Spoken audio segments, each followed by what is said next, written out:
Hello, friends. I'm so happy that you're joining me today. I am really turned on about this topic that we're going to talk about today because it's something that I have struggled with, and the information I'm going to share with you has provided a breakthrough for me.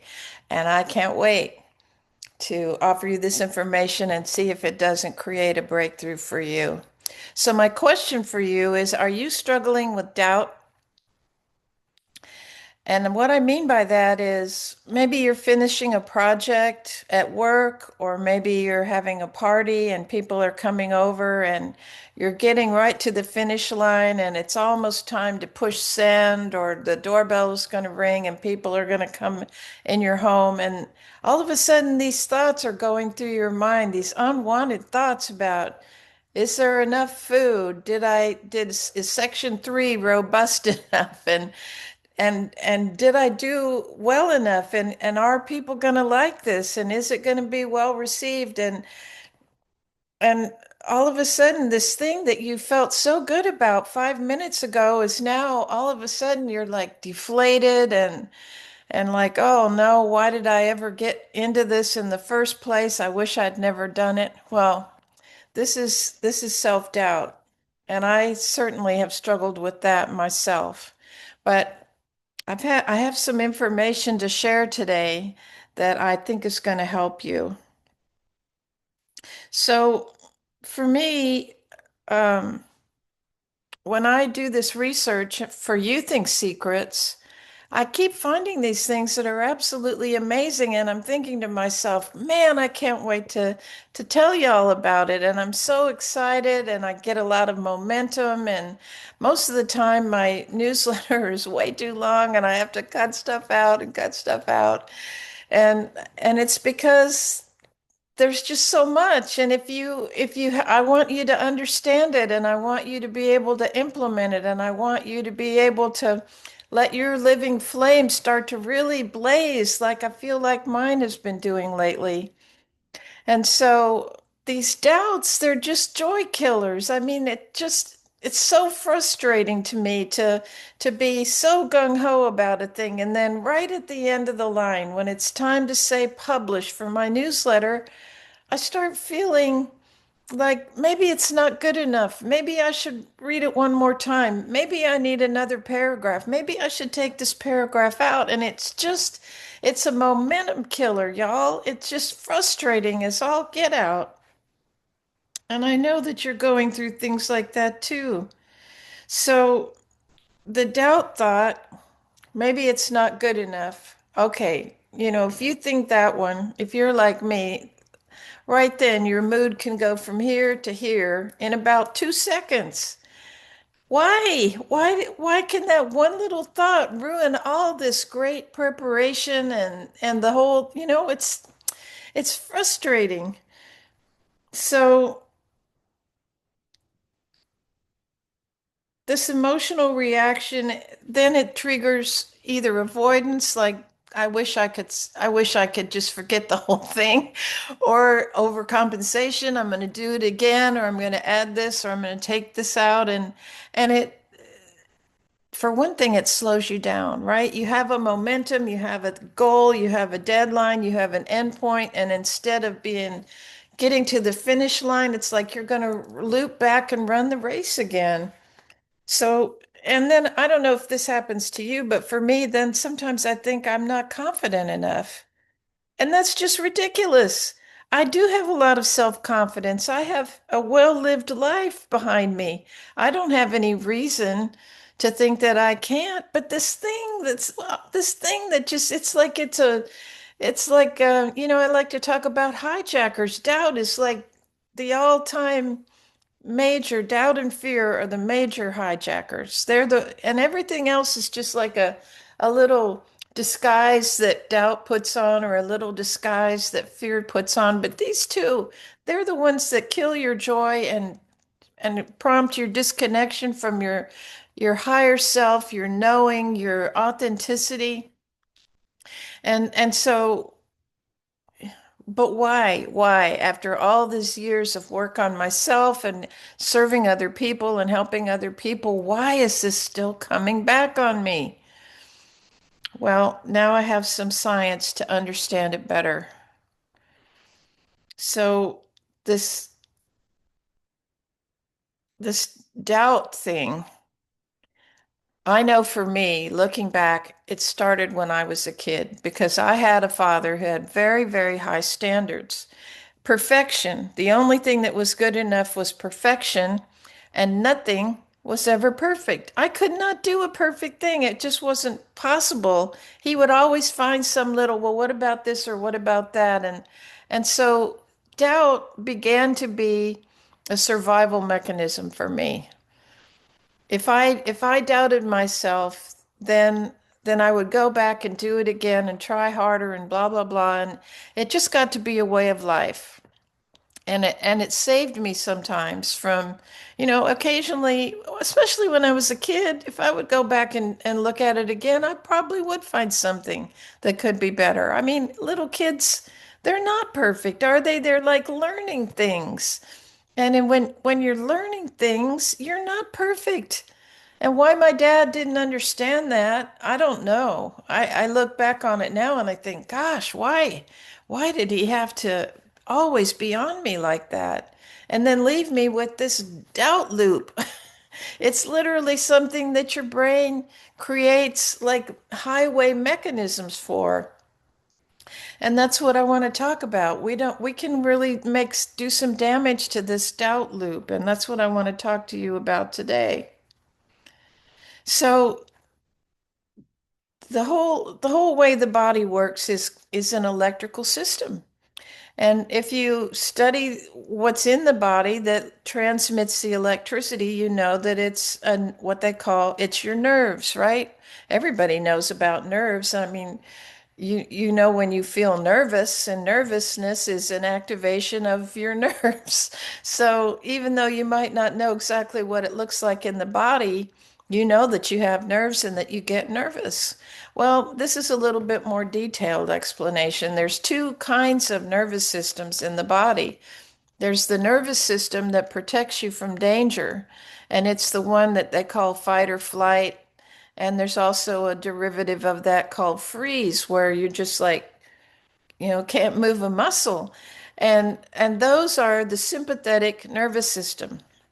It goes from the survival parts of your brain down into your skeleton and out into your muscles, because if you need to fight, if you need to flee, or if you need to freeze, all of that requires your body to do something to your muscles.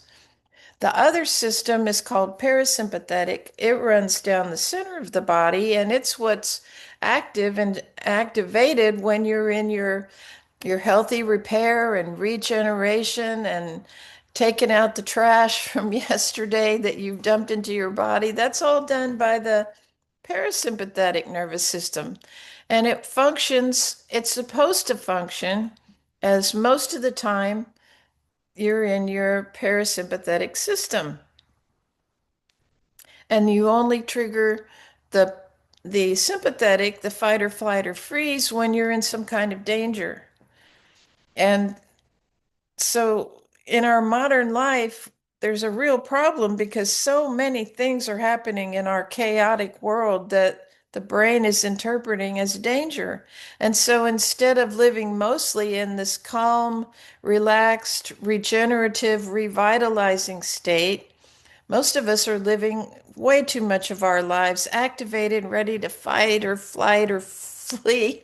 And because of that, we're aging more than we need to. And because we don't recognize this, we think that the trip around the sun every year, that I'm a year older and a year older, that's why a lot of these chronic illnesses, health problems, stress, emotional problems, depression, anxiety, we think all of that is partly a function of, "Oh, I'm just getting older, and that's what happens when you get old." And it's not true. That's the thing that this research that I'm so excited about every week, it's not true. It's how our brains are running our bodies. It's what I call the aging default, right? And that's what I want you to understand is that if you don't intervene, your brain will run your body on the aging default, and it will keep these fight or flight or freeze hormones and neurochemicals flooding your body and wearing you out. If you feel stressed out, if you feel burned out, if you feel exhausted, part of the reason I mean, I'm no doctor, so don't take this as medical advice, but part of the reason is because this system that was designed to only work in an absolute emergency your brain is causing it to run the show. And it does feel like that. It feels stressful, it feels exhausting, it feels burned out, and that is a really powerful signal that you're running your body on the aging default. Your brain is running your body on the aging default. And that is going to happen unless you intervene, but you can intervene.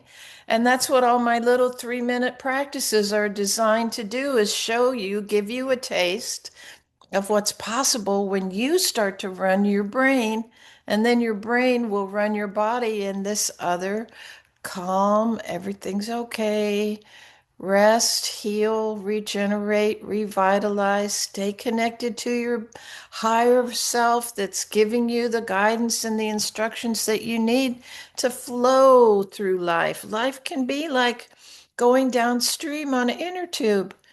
Have you ever been to one of those water parks where you ride, or on a river where you ride an inner tube? You don't have to do any work. The water does the work. You just get on the thing and ride. Life is meant to be more like that, but you have to learn how to let it be that way. And that's what's so important about this work. Okay, so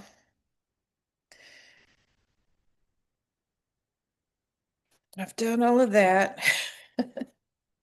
I have to have papers because I have so much I want to tell you. So now there's some actual research, and I want to tell you a little bit about the research because I want you to know that it's not just me dreaming all this stuff up, that there's actually people in, universities and research facilities that I read their information and I bring it to you. And I don't want to bore you too much with the details, but I want to tell you enough about the details so that you know that this is research based, that this is factual information. It's at least the very best that we know today. And that's important. I'm not giving you my opinions here. I'm reporting to you about research that's reliable. So the first piece was about how you have these two different nervous systems. That's an actual piece of research. Then there's another piece and this I think this is amazing. So I don't know about you, but for me these doubts just it's like I'm all cruising toward the finish line, everything's great, and then one little thought and boom, my mood goes from here to there. Why is that so fast? Well, research actually shows us that these pathways that are so protective, that are supposed to be keeping us safe from harm, right? They get insulated. These little wires. I mean, this is oversimplified, but I think it's enough for you to understand. And I don't begin to understand it all myself. But anyway, these where the nervous system is wired up, it's electric. It passes electricity. This is electricity powers the body as much as anything else. It powers the whole world. It powers our bodies. This electrical current powers our bodies. And when it goes through the sympathetic nervous system, we get tense and we get ready to fight or flee.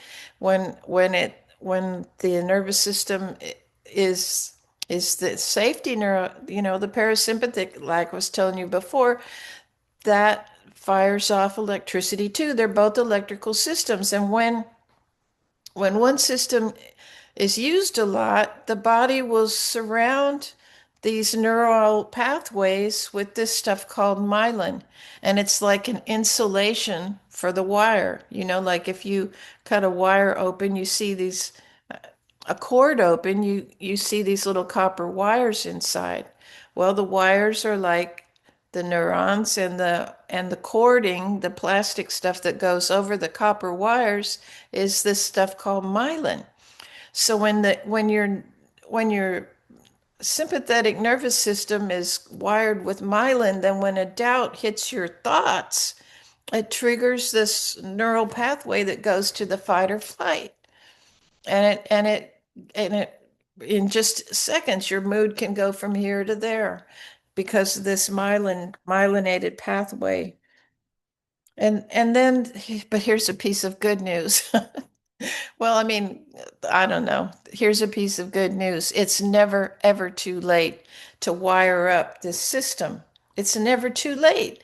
You can rewire it as when you give up letting the aging default run your system and you start to consciously do things to do these little practices and other things that I would want to teach you, then you trigger your I'm okay system. You trigger it consciously, and when it's triggered, it functions to keep you healthy and vital and alive and in that feeling of flowing down the river. Isn't that great? So you don't have to worry about is it too late for me to let go of this doubt system? No, it's not. You just need effective ways to interrupt it. Because in the same way that your body will build a system, if you start consciously running the show and you don't let your body use that system that doesn't work very well for health and well-being, and you start to practice using the health and well-being system, then it gets more myelin on it and it gets triggered faster and it gets to be stronger so that you are less vulnerable to these thoughts. Okay, so we're really going great through here now. And here's the other thing. It's not, at least for me, it's not, I don't have doubts in every area of my life. And so I wanted to tell you a little bit about a time when I could have really fallen victim to doubt and it didn't affect me. Y'all know about my mother that she had a really bad fall last August and she was in the hospital for a few days. And I was with her one morning and I had stepped out and the nurses had done their, cleanup things that they do. And when I came back in, she was, uh, she was, she had broken her hip. I don't know if I mentioned that. And they had, I don't know why they did this. They turned her on, laying on her side of the hip that was broken. I mean, I don't think that I don't think it takes too much common sense to think if something's broken, you don't put all your body weight on it, right? And she was moaning in pain. And I went out and I found that nurse and I said, "My mom needs pain meds." And the nurse said, "Well, blah blah blah." And she was saying that she didn't think she could give my mom pain meds. And I just looked at her and I said, "You look at your instructions. My mom is allowed to have pain meds on request." And she just looked at me and I just stood there and I looked at her. And I'm telling you, here's the person that can get eaten up by doubt. Well, there was not a doubt in my mind. There was certainty. I mean, I was not rude, but I was very assertive. And I said, "You check your instructions." And she did, and I had to actually stay on her an unconscionable amount of time, if you ask me. But eventually, she did come in with pain meds, and my mother got some relief. But that just goes to show you that there's times, and I know that there's places in your life where you don't doubt. And mothering, I think, is one of those areas where if your kid needs something, you're on it. And if and so just look for those areas in your life and just notice that you're not plagued with doubts on everything. And notice the areas where you are and notice the areas where you aren't. And that kind of gives you more information about your own wiring, right? So that you get to be more familiar with who's running the show when. What part? What are you in the are you in the brain that's you have conscious control of, which is all the front part up here can override anything else, unless I guess maybe if a saber-toothed tiger is coming, then then the front part of the brain goes offline, and it should, because that's not a time when you want to use, you can't rationalize with a saber-toothed tiger, right? You better get the heck down the road.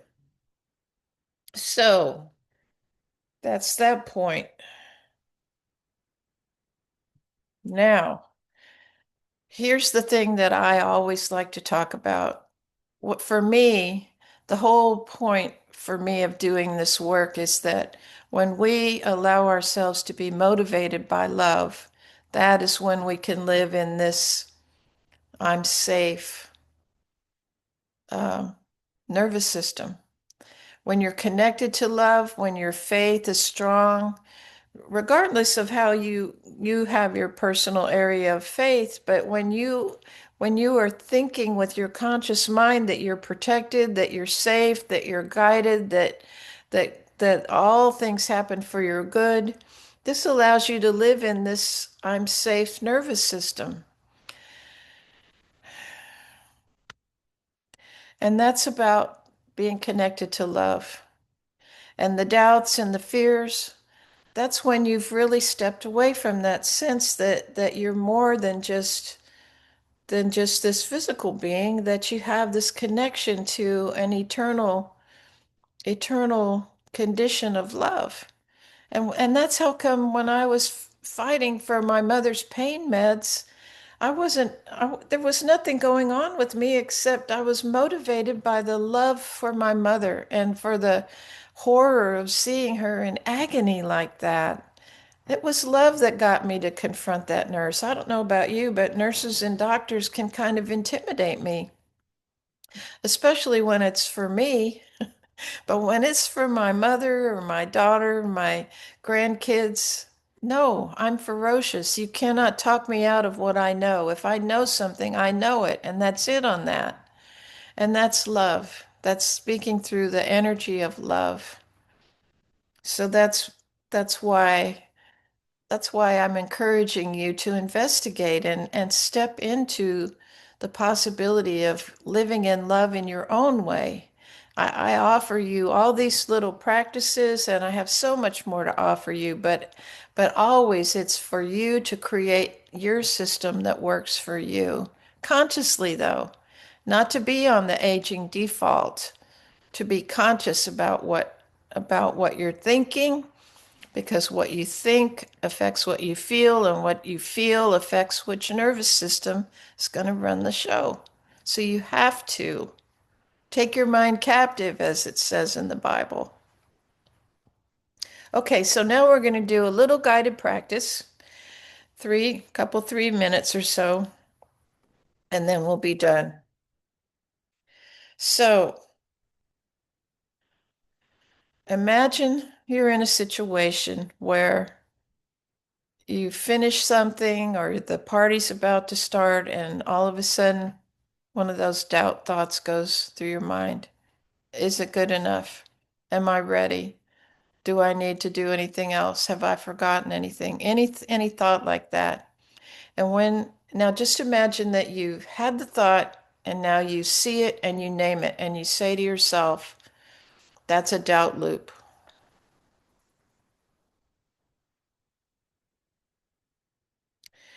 And after you tell yourself that's a doubt loop, then you just put your hand on your heart. It's just a little bit of a reminder of the part of your body that you're trying to tune into.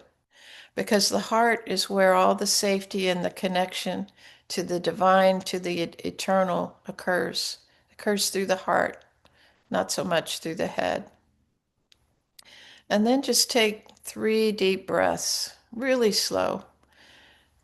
Inhaling for a couple counts, holding just a touch at the top, exhaling, resting at the bottom just for a count or two, then inhaling, holding at the top, exhaling, Holding at the bottom, inhaling, holding at the top, exhaling.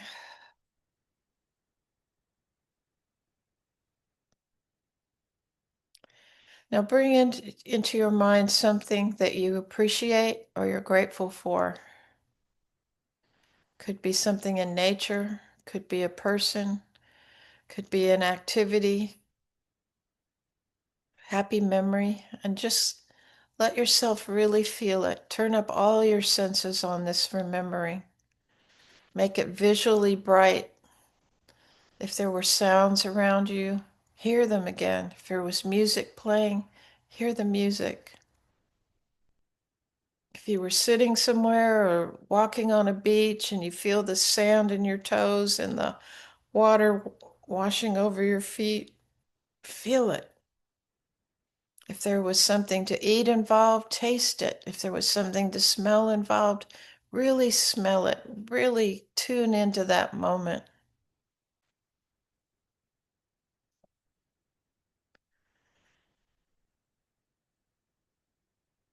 This is when your body starts to produce this beautiful growth hormone that allows you to revitalize and fill up your cup with energy. So as you're just enjoying that memory, just notice that your cup is filling up.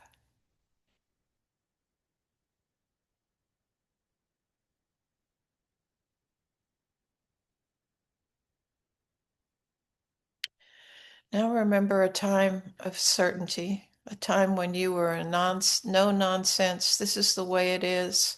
Pull the trigger, press the button, hit publish, do it now, and nothing was standing in your way. And just feel the momentum of that. Just feel that certainty carrying you up, lifting you up into that momentum. Feeling how good it feels to be on a trajectory from here to there and knowing that you're getting there.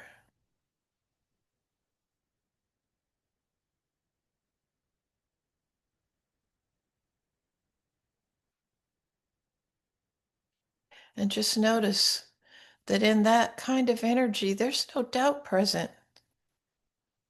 And if there's any sort of doubt that does creep in, just like we started this, just say, oh, doubt loop, nothing, next.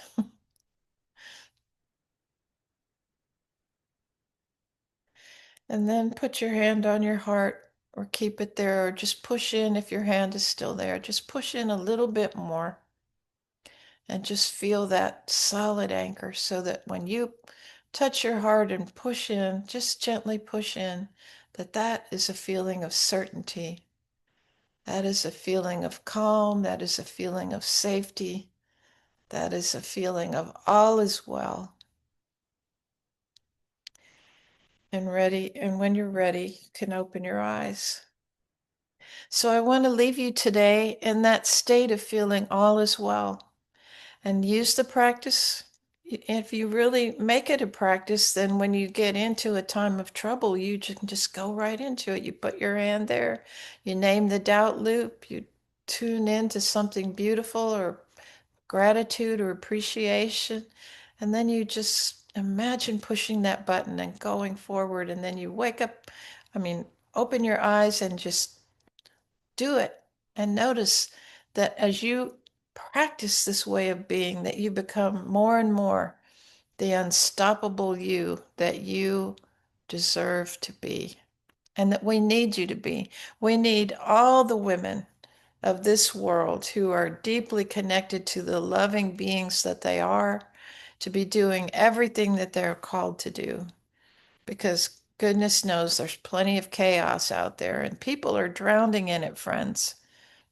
It's up to those of us who can to tap into that heart energy and radiate it out into the world. So go radiate your love, and I'll see you next time. Thank you very much for being here today. Bye now.